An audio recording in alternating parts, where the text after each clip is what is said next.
Kaya ako po tinanong kung kaya po ba nila manghawak. Kasi po, yung kapatid ko, imagine, Wala ka sa boses mo.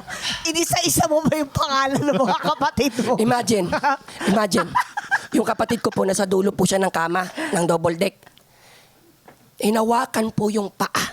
Oh my gosh! I swear to God, kidlatan niyo na po, nagsisinungaling ako. Paa po to. Totoo ba? Nakita Ate niyo ba yung kamay? ito na. Oh my gosh! Ito na. Kuya Boy, umiiyak talaga kapatid ko. Kuya Boy, inatak ako. Malaki kasi yung kama, yung kumot namin. Hinatak ko siya ng ganun, yung patalikod.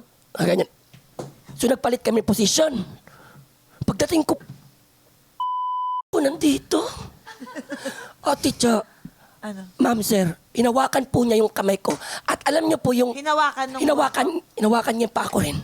Hinahatak niya ako at sobrang lamig.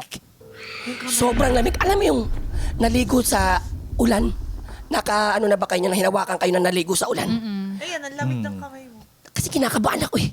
Para po siyang ganun. Alam niyo po, habang hinawa ko, naitanggal ko po, nagmura ako. Sorry po ha. Parang yung nagalit ka na tako. Kung ayaw niyo magpatulog, ay gusto na namin matulog. Magpatulog na kayo. Simula eh. Alam mo, bigla po talagang nawala. Pati yung ganun, pag after na ma,